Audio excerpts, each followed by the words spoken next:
नमस्कार दोस्तों, कैसे हैं आप। आई होप कि आप सब अच्छे होंगे। दोस्तों, स्वागत है आपका आपके यूट्यूब चैनल सुपर टीच में। तो आज के इस वीडियो में हम प्रैक्टिस करने वाले हैं कुछ क्वेश्चंस जो कि माध्यमिक शिक्षक भर्ती चयन परीक्षा के लिए है।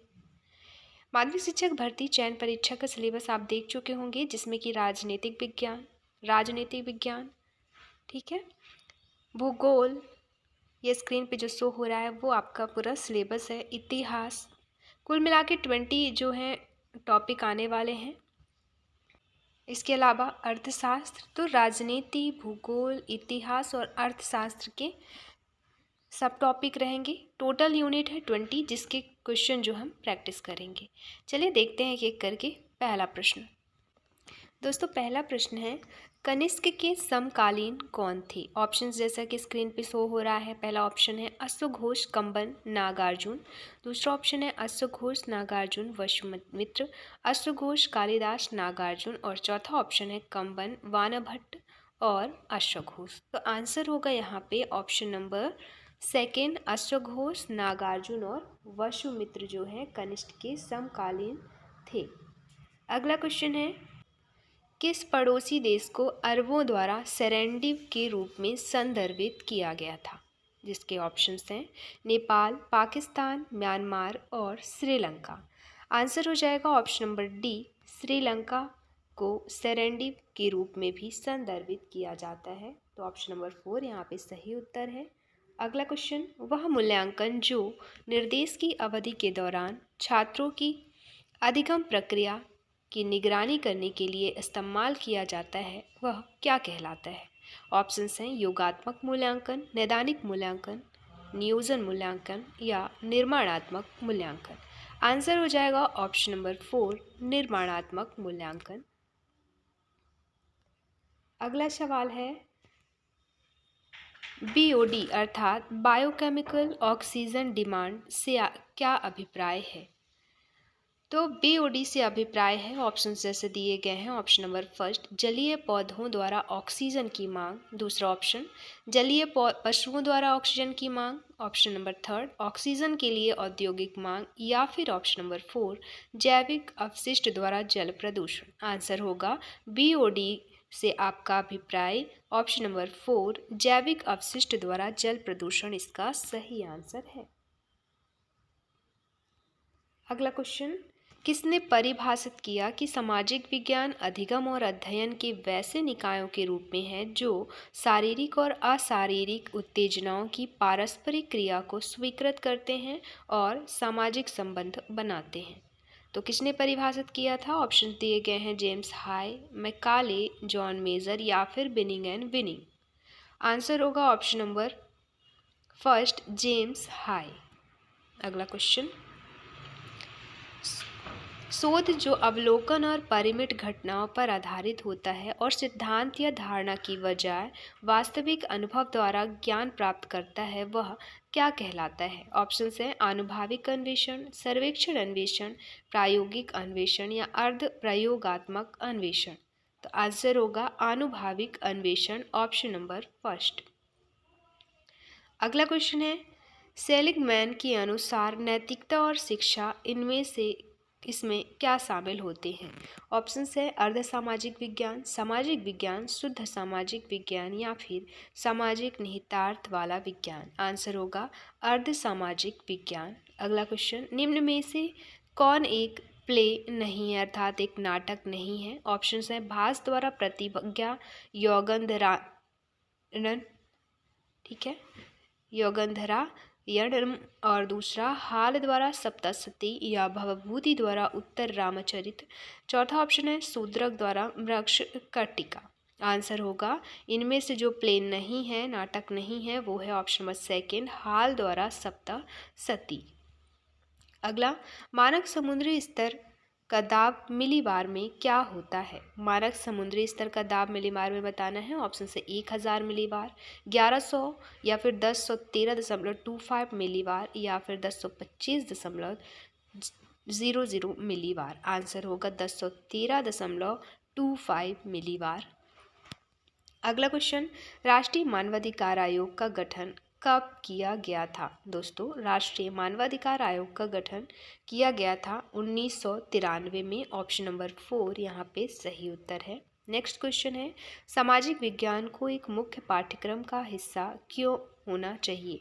ऑप्शंस हैं, गहन सोच को विकसित करने में मदद करता है इसलिए, या फिर यह मानव व्यवहार से संबंधित है इसलिए, या देश को विकसित करने के लिए, या फिर विश्व की जागरूकता को विकसित करने के लिए। तो आंसर होगा ऑप्शन नंबर फर्स्ट, गहन सोच को विकसित करने में मदद करता है इसीलिए सामाजिक विज्ञान को एक मुख्य पाठ्यक्रम का हिस्सा होना चाहिए।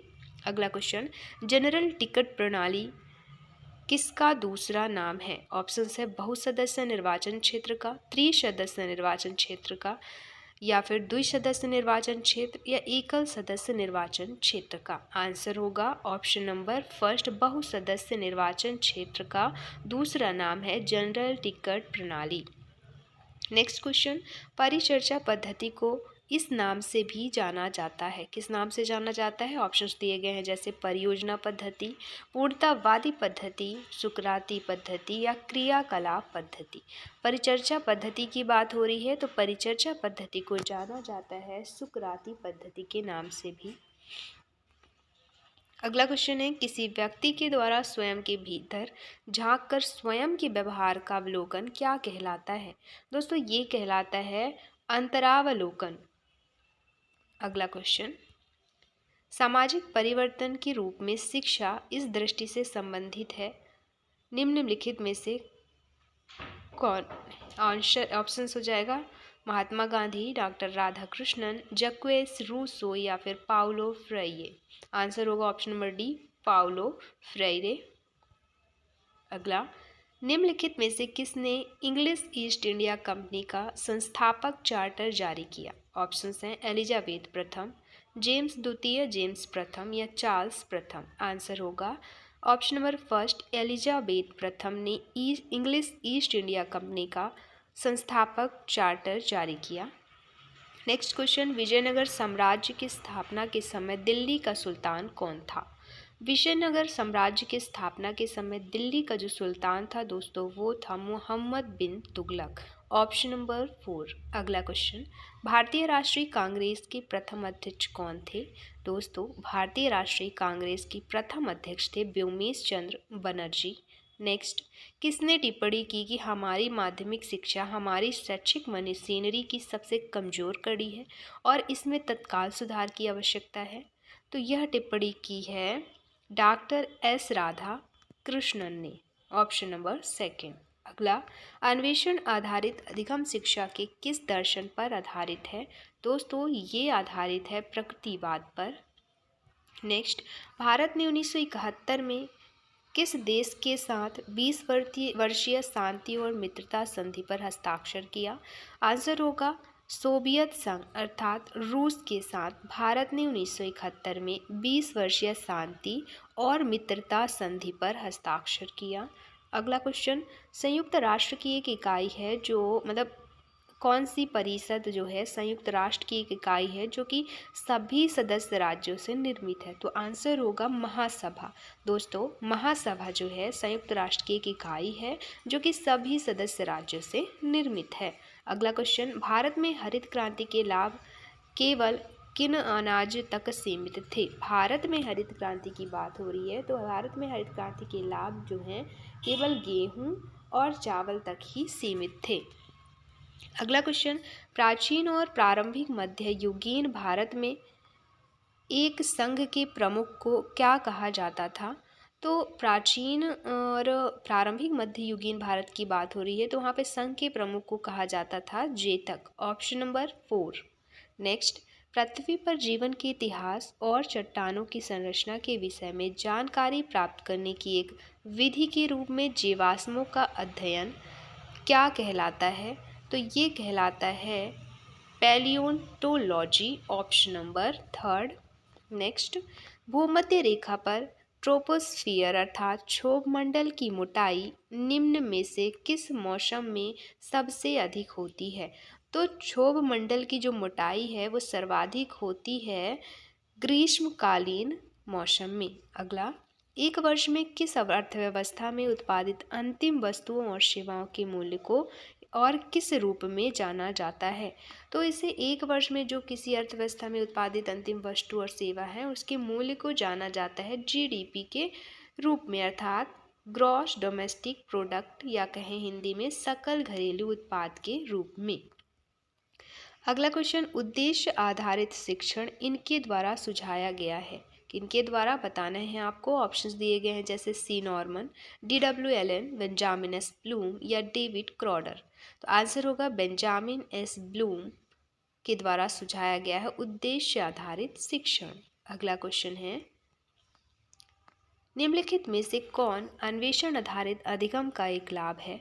दोस्तों, अन्वेषण आधारित अधिगम का लाभ है यह बहुत सारी तैयारी और योजना समय शामिल करता है। ऑप्शन नंबर 20 का सही उत्तर है। अगला, भारत के किस वित्त मंत्री ने नई आर्थिक नीति अर्थात एनईपी की शुरुआत की? तो वित्त मंत्री हैं Manmohan Singh. Option number second, Manmohan Singh जो हैं नई आर्थिक नीति की शुरुआत की, ये भारत के उस टाइम पे वित्त मंत्री थी। अगला, भारत में खाद्य सुरक्षा के लिए किस योजना पर विस्तार से चर्चा हुई? खाद्य सुरक्षा के लिए जिस पंचवर्षीय योजना में विस्तार से चर्चा हुई वो है 9वीं पंचवर्षीय योजना। Option number 4। अगला, भारत के संविधान का कौन सा अनुच्छेद एक नागरिक को मौलिक अधिकारों को प्रवर्तित करने के लिए सर्वोच्च न्यायालय में जाने का अधिकार देता है? तो अनुच्छेद बताना है वो कौन सा है। ऑप्शन है 37, 39, 35 या 32। आंसर होगा ऑप्शन नंबर 4, 32। अनुच्छेद 32 जो है एक नागरिक को मौलिक अधिकारों को प्रवर्तित करने के लिए का कौन सा अनुच्छेद एक स्वतंत्र चुनाव आयोग प्रदान करता है? तो अनुच्छेद आपको बताना है वो है 324। अनुच्छेद 324 जो है एक स्वतंत्र चुनाव आयोग प्रदान करता है। अगला क्वेश्चन, निम्नलिखित में से कौन सूक्ष्म शिक्षण अर्थात माइक्रो टीचिंग पर लागू नहीं है? तो इनमें से ऑप्शन नंबर फर्स्ट, तत्काल प्रतिपुष्टि प्राप्त नहीं होती इसके थ्रू, यही लागू नहीं है, बाकी सारे सही है। अगला, निम्नलिखित में से किस राजवंश का शासनकाल सबसे लंबा था? ऑप्शंस हैं प्रतिहार, पॉल, सेना या राष्ट्रकूट। सबसे लंबा शासनकाल था दोस्तों पॉल राजवंश का। Option number second. अगला, निम्नलिखित में से कौन सा वायसराय एल्बर्ट बिल विवाद से जुड़ा था? ऑप्शन है Lord Ripon, Lord Lytton, Lord Curzon या हॉर्डिंग। आंसर होगा Lord Ripon. Option number first जो है एल्बर्ट बिल विवाद से जुड़ा था। अगला क्वेश्चन, निम्नलिखित में से क्या भारत में आर्थिक विकास के लिए एक प्रमुख बाधा बताएं? ऑप्शंस दिए गए हैं निम्न उत्पादकता, निम्न स्तर की बेरोजगारी, उच्च साक्षरता दर, सकल घरेलू उत्पाद दर में वृद्धि। आंसर होगा लो प्रोडक्टिविटी अर्थात निम्न उत्पादकता। अगला, निम्नलिखित में से कौन एक वाणिज्यिक बैंक है? ऑप्शन है एसबीआई, आरआरबी, आरबीआई या कॉरपोरेटिव बैंक। तो आंसर होगा यहाँ पे भारतीय स्टेट बैंक अर्थात एसबीआई जो है एक वाणिज्यिक बैंक है। अगला क्वेश्चन, निम्नलिखित में से किस मुगल सम्राट ने तंबाकू के उपयोग को प्रतिबंधित किया था? तो जहांगीर ने तंबाकू के उपयोग को प्रतिबंधित किया था। तो आंसर हो जाएगा जहांगीर। Option number first. अगला क्वेश्चन, एक प्रभावी शिक्षक कक्षा के वातावरण को और अधिक क्या बनाता है? निरंकुश, अराजक, सख्त और कठोर या लोकतांत्रिक। तो आंसर होगा डेमोक्रेटिक अर्थात लोकतांत्रिक बनाता है। अगला क्वेश्चन, शेरशाह द्वारा प्रचलित किया गया और मुगलों द्वारा जारी किया गया चांदी का सिक्का था? ऑप्शन है रुपया, असरफी, मोहर या दिनार। तो आंसर होगा रुपया। Option number first. अगला, आधुनिक भारत में कई सामाजिक समस्याओं का कारण निम्न की उपेक्षा क्या है? अगला, आधुनिक भारत में कई सामाजिक समस्याओं का कारण निम्न की अपेक्षा हो सकती है। कौन सी शिक्षा की? तो ऑप्शन है उच्चतर शिक्षा, अंग्रेजी शिक्षा, आदर्श शिक्षा या तकनीकी शिक्षा। सही उत्तर होगा आदर्श शिक्षा, इसका सही उत्तर। नेक्स्ट क्वेश्चन है, राज्य सरकार की बर्खास्तगी और राज्य विधानसभा के निलंबन या विघटन की सिफारिश करने की शक्ति किसके पास है? दोस्तों ये शक्ति है राज्यपाल के पास, गवर्नर के पास ये शक्ति होती है राज्य सरकार के बर्खास्तगी की और राज्य विधानसभा के निलंबन या विघटन की सिफारिश करने की। अगला है विश्व स्तर पर हरित क्रांति की जनक किसे माना जाता है? विश्व स्तर पर माना जाता है फ्रेंड्स नॉर्मन बोरलॉग को। तो ये क्वेश्चन है, भारत में महिला प्रवासन की उच्चतम प्रतिशतता के लिए निम्नलिखित में से कौन सा कारण उत्तरदायी है? ऑप्शन है स्थिरता, रोजगार, विवाह या शिक्षा। आंसर होगा ऑप्शन नंबर थर्ड, विवाह। नेक्स्ट क्वेश्चन, निम्नलिखित में से किसकी खेती के लिए अफगानिस्तान का हेलमंद प्रांत प्रसिद्ध है? दोस्तों ये है अफीम की खेती के लिए। अफीम की खेती के लिए जो अफगानिस्तान का हेलमंद प्रांत है वो काफ़ी प्रसिद्ध है।